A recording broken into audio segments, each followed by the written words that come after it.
అదే RTV app వార్తల్ని క్షణాల్లో చదివే అవకాశం ఉంటుంది. ఒక న్యూస్ పేపర్, ఒక టెలివిజన్ ఛానల్ మీ చేతుల్లో ఎప్పుడూ ఉంటాయి. మొత్తం ఆంధ్రప్రదేశ్లో లోక్సభ ఎన్నికల స్టడీ చూపించబోయే ముందు మొట్టమొదట కాకినాడలో గెలిచేదెవరో చెప్తాను. నాకు మంచి మిత్రుడు వైసీపీ అభ్యర్థి చలమలశెట్టి సునీల్. ఆయన ఏ పార్టీ నుంచి పోటీ చేస్తే ఆయనతో పాటు ఆ పార్టీ పరాజయం పాలవుతుందని వాట్సాప్లో తిరుగుతున్న మూఢనమ్మకం. ఈసారి కూడా అది నిజం అవుతుందో లేదో ఒకసారి చూద్దాం. తూర్పుగోదావరి జిల్లాలో కీలక ఎంపీ సీట్ కాకినాడ. జనసేన నుంచి తంగెళ్ల ఉదయ్ శ్రీనివాస్ పోటీ పడుతున్నారు. చలమలశెట్టి సునీల్ ఇక్కడ వరుసగా 3 సార్లు ఓడిపోయారు. గతంలో పీఆర్పీ, వైసీపీ తర్వాత టీడీపీ, ఇప్పుడు వైసీపీ నుంచి సునీల్ పోటీ చేస్తున్నారు. తన తల్లి జన్మస్థానం నుంచి ఆయన 4వసారి అదృష్టాన్ని పరీక్షించుకుంటున్నారు. అయితే 2019లో టీడీపీ అసెంబ్లీ అభ్యర్థుల కన్నా సునీల్కు 70,000 ఓట్లు ఎక్కువ రావటం చాలా ఇంట్రెస్టింగ్ పాయింట్. అయినా ఆయన ఓడిపోయారు. ఇక జనసేన అభ్యర్థి ఉదయ్ శ్రీనివాస్పై వ్యక్తిగత ఆరోపణలు లేకపోవడం ప్లస్ పాయింట్. పవన్ కళ్యాణ్ అభ్యర్థిగా వచ్చే వరకు ఆయన పిఠాపురం ఇన్ఛార్జిగా ఉన్నారు. అక్కడ జనసేన నేతలతో విభేదాలు ఉదయ్కు మైనస్ పాయింట్గా కనిపిస్తున్నాయి. పిఠాపురం అసెంబ్లీలో పవన్కు పడే ఓట్లలో క్రాస్ ఓటింగ్ జరిగే అవకాశం ఉందన్న అనుమానాలు కూడా వస్తున్నాయి. అది ఉదయ్కి కాస్త ప్రతికూలంగా మారే ఛాన్స్ కూడా ఉంది. ఆర్థికంగా బలంగా లేకపోవటం కూడా ఉదయ్కు ఉన్న ఒక మైనస్ పాయింట్. అయినా కూటమి ఇక్కడ బలంగా ఉండటం ప్లస్ పాయింట్గా మారింది. వైసీపీపై వ్యతిరేకత కలిసి వస్తుందని మా స్టడీలో తేలింది.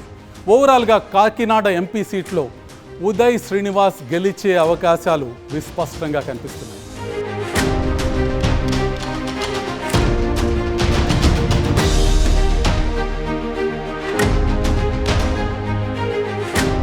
ఆసక్తికరమైన కాకినాడ నియోజకవర్గం తర్వాత రాయలసీమ ప్రాంతానికి వెళ్దాం. రాయలసీమలో 8 లోక్సభ సీట్లు ఉన్నాయి.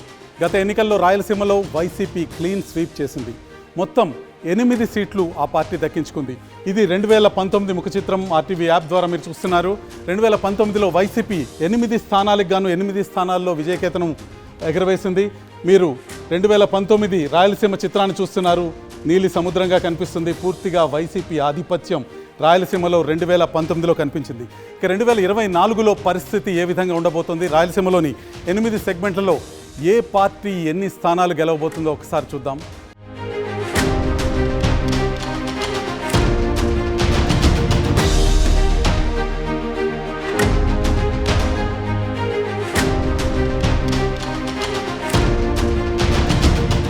రాయలసీమలో కీలక లోక్సభ స్థానం నంద్యాల. ఇక్కడ వైసీపీ నుంచి పోచా బ్రహ్మానందరెడ్డి, టీడీపీ నుంచి బైరెడ్డి శబరి పోటీ చేస్తున్నారు. సిట్టింగ్ ఎంపీ కావటం బ్రహ్మానందరెడ్డికి కలిసి వస్తున్నట్టు కనిపిస్తుంది. ఆర్థిక బలం కూడా ఆయనకు అడ్వాంటేజ్ అవుతుంది. ఈ పార్లమెంట్ పరిధిలోని అన్ని అసెంబ్లీ సెగ్మెంట్స్లో వైసీపీ క్యాడర్ బలంగా ఉండటం కూడా ఆయనకి ప్లస్ పాయింట్ కానుంది.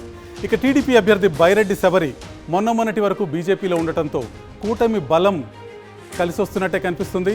నంద్యాలలో టీడీపీ అభ్యర్థి టికెట్ భూమా బ్రహ్మానందరెడ్డికి ఇవ్వకపోవటం శబరికి మైనస్ పాయింట్ అవుతుంది. భూమా ప్రచారానికి దూరంగా ఉండటం ఆమె విజయావకాశాలపై ప్రభావం ఎంతో కొంత చూపించే అవకాశం ఉంది. ఇప్పటికే ఈ పార్లమెంట్ పరిధిలోని శ్రీశైలం, నందికొట్కూరు, పాణ్యం, నంద్యాల, డోన్ అసెంబ్లీ సెగ్మెంట్స్లో వైసీపీ విజయం సాధిస్తుందని మా స్టడీలో చెప్పాము. ఆళ్లగడ్డ, బనగానపల్లిలో మాత్రమే టీడీపీ విజయం సాధించబోయే అవకాశాలు కనిపిస్తున్నాయి. ఓవరాల్గా నంద్యాల పార్లమెంట్లో వైసీపీ అభ్యర్థి పోచా బ్రహ్మానందరెడ్డి గెలుస్తారని ఆర్టీవీ స్టడీలో తేలింది. నంద్యాల తర్వాత కర్నూలు లోక్సభ పరిస్థితి ఒకసారి చూద్దాం. బీసీ ఓటర్ల ప్రభావం ఎక్కువగా ఉండే లోక్సభ స్థానం ఇది. టీడీపీ అభ్యర్థి బస్తిపాటి నాగరాజుకు కుల సమీకరణలు ప్లస్ పాయింట్ అవుతాయి. కర్నూలు లోక్సభ పరిధిలో కురువ ఓటర్లు ఎక్కువగా ఉండటం నాగరాజుకు కలిసొచ్చే అంశం. వైసీపీ అభ్యర్థి బీవై రామయ్యకి సొంత పార్టీనే ప్రచారంలో కలిసి రాకపోవటం మనకు కనిపిస్తుంది. వైసీపీలోని కీలక నేతలు కూడా రామయ్యకు అనుకూలంగా లేకపోవటం మైనస్ పాయింట్ అవుతుంది. కర్నూలు పార్లమెంట్ పరిధిలోని కర్నూలు, ఎమ్మెగనూరు అసెంబ్లీ సెగ్మెంట్లలో టీడీపీ గెలుస్తుందని మా స్టడీలో చెప్పాం. పత్తికొండ, కొడుమూరు, మంత్రాలయం, ఆలూరు, ఆదోన్లో వైసీపీ గెలవబోతుందని కూడా ఇప్పటికే క్లియర్ అయింది. ఓటర్లు ఈ సెగ్మెంట్స్లో ఎమ్మెల్యేలుగా వైసీపీ అభ్యర్థులను గెలిపించినప్పటికీ పార్లమెంటుకి మాత్రం టీడీపీ వైపు మొగ్గుతారని మా స్టడీలో తేలింది. మొత్తంగా క్రాస్ ఓటింగ్తో కర్నూలు పార్లమెంట్లో టీడీపీ అభ్యర్థి బస్తిపాటి నాగరాజు గెలుస్తారని ఆర్టీవీ స్టడీ చెప్తోంది.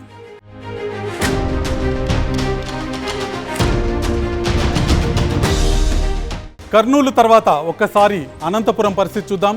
టీడీపీ అభ్యర్థి అంబికా లక్ష్మీనారాయణ వాల్మీకి సామాజిక వర్గ నేత. అనంతపురం పార్లమెంట్లో వాల్మీకి ఓటర్లు ఎక్కువగా ఉండటం ఆయనకు కలిసి వస్తుంది. లక్ష్మీనారాయణ హిందూపురానికి చెందిన లీడర్ అయినా అనంతపురంలో టీడీపీ కూటమి క్యాడర్ ఆయన కోసం కష్టపడటం ప్లస్ పాయింట్ అవుతుంది. వైసీపీ అభ్యర్థి శంకర్ నారాయణకి కుల సమీకరణలు మైనస్ అవుతున్నాయి. శంకర్ నారాయణ కురుబ కావడంతో వైసీపీలోని వాల్మీకి సామాజిక వర్గం నేతల్లో వ్యతిరేకత ఈయనకు ప్రధానంగా మైనస్ పాయింట్ అవుతుంది.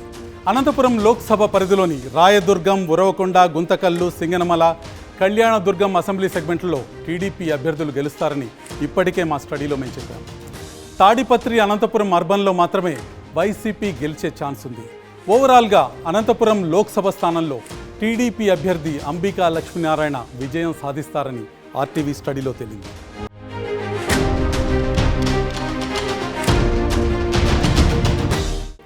అనంతపురం తర్వాత హిందూపురంలో టీడీపీ నుంచి బీకే పార్థసారథి, వైసీపీ నుంచి శాంతమ్మ పోటీ పడుతున్నారు.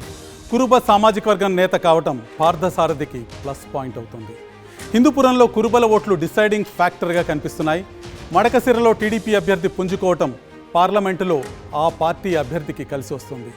ధర్మవరం అసెంబ్లీ సెగ్మెంట్లో బీజేపీ అభ్యర్థి సత్యకుమార్ బలంగా ఉండటం కూడా టీడీపీ అభ్యర్థికి ప్లస్ పాయింట్ అవుతుంది. రాప్తాడు అసెంబ్లీ నియోజకవర్గంలో టీడీపీపై ఉన్న వ్యతిరేకత పార్లమెంట్ ఎన్నికల్లో కాస్త ప్రభావం చూపిస్తుంది. ఇక వైసీపీ అభ్యర్థి శాంతమ్మ నాన్ లోకల్ కావటం, భాషా సమస్య ఉండటం ఆమెకు మైనస్ పాయింట్ అవుతుంది. మొత్తంగా 4-5 అసెంబ్లీ సెగ్మెంట్లో టీడీపీ బలం పెరుగుతోంది. టఫ్ ఫైట్ కనిపిస్తున్న టీడీపీ అభ్యర్థి పార్థసారథి గెలుస్తారని ఆర్టీవీ స్టడీ చెప్తుంది.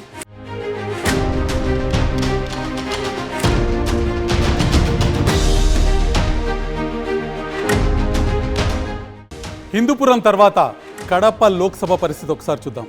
వైఎస్ రాజశేఖర రెడ్డి కుమార్తె షర్మిల ఇక్కడ బరిలో ఉండటంతో అందరి దృష్టి ఈ సీటుపైనే ఉంది.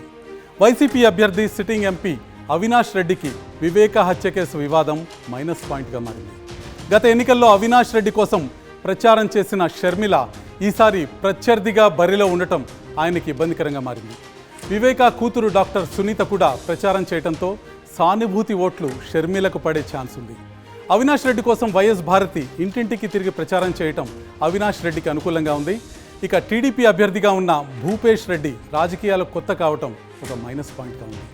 జమ్మలమడుగు ఎమ్మెల్యే టికెట్ ఆశించిన భూపేష్ రెడ్డి అయిష్టంగానే కడప బరిలోకి దిగారన్న టాక్ ఉంది. కడప లోక్సభ పరిధిలోని 5 అసెంబ్లీ నియోజకవర్గాల్లో వైసీపీ విజయకేతనం ఎగరవేస్తోందని మా స్టడీలో చెప్పాం. అంతిమంగా వైసీపీ అభ్యర్థి అవినాష్ రెడ్డి కడపలో మరోసారి గెలుస్తారని మా స్టడీ చెప్తోంది.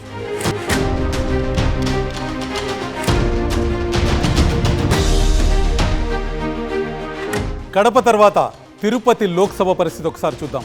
వైసీపీ అభ్యర్థి గురుమూర్తి సిట్టింగ్ ఎంపీ కావటం ఆయనకు అడ్వాంటేజ్గా మారింది.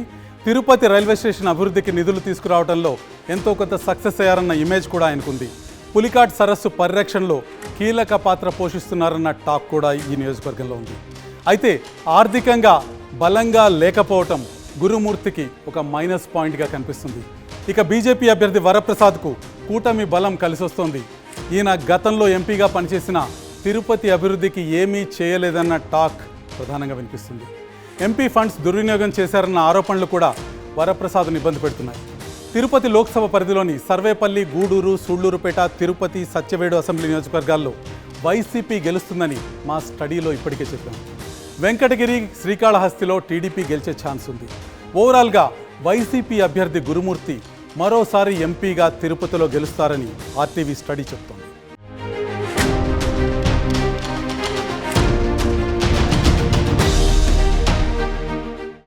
తిరుపతి తర్వాత రాజంపేట లోక్సభ పరిస్థితి ఒకసారి చూద్దాం. మాజీ ముఖ్యమంత్రి నల్లారి కిరణ్ కుమార్ రెడ్డి బీజేపీ అభ్యర్థిగా ఇక్కడి నుంచి బరిలో ఉన్నారు. ముఖ్యమంత్రిగా పనిచేసిన ఇమేజ్ ఆయనకు ఎంతో కొంత కలిసి వచ్చేటట్టు కనిపిస్తుంది. మంత్రి పెద్దిరెడ్డి రామచంద్రారెడ్డిపై పలు ఆరోపణలు చేసి వాటిని జనంలోకి తీసుకువెళ్లడంలో ఎంతో కొంత సక్సెస్ అయ్యేనట్టు కూడా కనిపిస్తుంది. రాజంపేట అసెంబ్లీలో టీడీపీ బలం పెరగటం నల్లారికి ప్లస్ పాయింట్ అవుతుంది. ఇక వైసీపీ అభ్యర్థి పెద్దిరెడ్డి మిథున్ రెడ్డి 2 సార్లు ఎంపీగా గెలిచినా కేంద్రం నుంచి ప్రాజెక్టులు తీసుకురావడంలో ఫెయిల్ అయ్యారన్న టాక్ ఉంది. మిథున్ రెడ్డిపై వ్యతిరేకత క్రమంగా పెరగటం ఇబ్బందికరంగా మారింది. పుంగనూరులో తప్ప అన్ని అసెంబ్లీ సెగ్మెంట్స్లో కూటమి బలం పెరగటం నల్లారికి అనుకూలంగా మారింది. ఓవరాల్గా బీజేపీ అభ్యర్థి నల్లారి కిరణ్ కుమార్ రెడ్డి ఇక్కడ నుంచి గెలుస్తారని ఆర్టీవీ చెప్తోంది.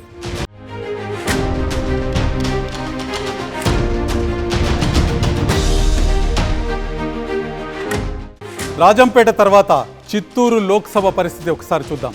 టీడీపీ అభ్యర్థి దగ్గుమళ్ల ప్రసాదరావు మాజీ ఐఏఎస్ అధికారి, వ్యాపారవేత్త. ప్రచారంలో పక్కా ప్లాన్తో ముందుకెళ్లటం ఆయన కలిసి వస్తుంది. స్థానికుడు కాదన్న వాదన దగ్గుమళ్ళకి ఇబ్బందిగా మారింది. ఇక సిట్టింగ్ ఎంపీ వైసీపీ అభ్యర్థి ఎన్ రెడ్డప్పకి పెద్దిరెడ్డి రామచంద్రారెడ్డి సపోర్ట్ ఇవ్వటం బాగా కలిసి వస్తున్న అంశంగా కనిపిస్తుంది. అయితే ఎంపీ నిధుల్ని ఖర్చు చేయలేదన్న విమర్శ కూడా ఉంది. చిత్తూరు పార్లమెంట్ పరిధిలో జరిగిన అవినీతి రెడ్డప్పకి మైనస్ పాయింట్గా మారింది. ఈ లోక్సభ పరిధిలోని నగరి, చిత్తూరు, పలమనేరు, కుప్పం అసెంబ్లీ సెగ్మెంట్స్లో టీడీపీ గెలవబోతోందని మా స్టడీలో చెప్పాము. చంద్రగిరి, గంగాధర నెల్లూరు, పూతలపట్టులో వైసీపీ గెలిచే అవకాశం కనిపిస్తుంది. మొత్తంగా ఈ ఎంపీ సీటులో టీడీపీ అభ్యర్థి దగ్గుమళ్ల ప్రసాదరావు విజయం సాధిస్తారని ఆర్టీవీ స్టడీ చెప్తోంది.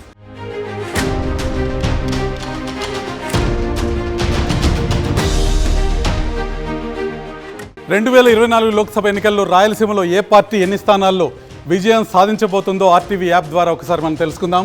రాయలసీమలో ఉన్న పరిస్థితి చూస్తే 8 లోక్సభ స్థానాల్లో 4 టీడీపీ, 1 బీజేపీ, 3 స్థానాల్లో వైసీపీ విజయకేతనం ఎగరవేయబోతున్నాయి. వైసీపీ బలం 8 స్థానాల నుంచి 3 స్థానాలకి తగ్గే పరిస్థితి మనకు కనిపిస్తుంది.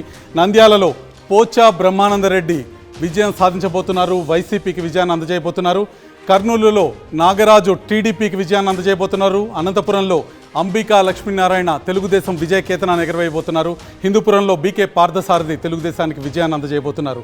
ఇక కడపలో వైసీపీ తరఫున వైఎస్ అవినాష్ రెడ్డి విజయం సాధించబోతున్నారు. తిరుపతిలో వైసీపీ తరఫున గురుమూర్తి విజయం సాధించబోతున్నారు. రాజంపేటలో మాజీ ముఖ్యమంత్రి నల్లారి కిరణ్ కుమార్ రెడ్డి భారతీయ జనతా పార్టీ తరఫున విజయం సాధించబోతున్నారు. చిత్తూరులో తెలుగుదేశం తరఫున దగ్గుమళ్ల ప్రసాదరావు విజయ కేతనాన్ని ఎగరవేయబోతున్నారు. ఇది రాయలసీమ ముఖ చిత్రం. ఇక కోస్తాంధ్ర పరిస్థితి ఏ విధంగా ఉంటుంది, కోస్తాంధ్రలోని నియోజకవర్గాల్లో ఏ పార్టీ బలాబలాలు ఏ విధంగా ఉండబోతున్నాయో ఒకసారి చూద్దాం.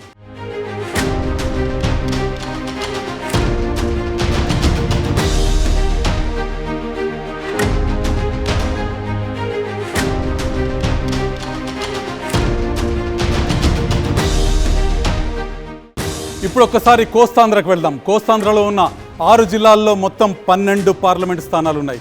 2019లో ఏం జరిగిందో ఒకసారి ఆర్టీవీ యాప్ ద్వారా మనం తెలుసుకుందాం. 2019 ఎన్నికల్లో వైసీపీ 10 స్థానాల్లో విజయం సాధించింది. తెలుగుదేశం కేవలం 2 స్థానాలకే సరిపెట్టుకోవాల్సి వచ్చింది. జనసేన పార్టీ, భారతీయ జనతా పార్టీ ఎటువంటి స్థానాల్లో విజయం సాధించలేదు. ఇది కోస్తాంధ్ర ఎన్నికల చిత్రం. 2019 వైసీపీ క్లీన్ స్వీప్ కనిపిస్తుంది. కేవలం 2 స్థానాలకి తెలుగుదేశం పరిమితం కావాల్సి వచ్చింది.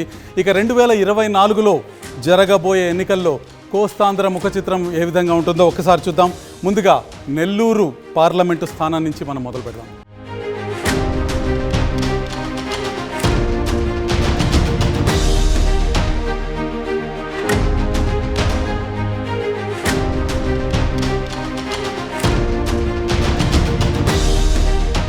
నమస్తే అండి. ఇది వ్యాపారం గురించి కాదు, ఓటు గురించి. ఎన్నికల్లో ఓటు వేయడం మన హక్కు మాత్రమే కాదు, కర్తవ్యం. ఎంతో మంది మహా నేతలు శ్రమించి ప్రాణత్యాగం చేసి ఈ అవకాశాన్ని మనకిప్పించారు. అందరూ ఓటు వేద్దాం. ఎందుకంటే ఓటు హక్కు ఊరికే రాదు. నా ఓటు ఎవరికో తెలుసా? అది సీక్రెట్ అండి.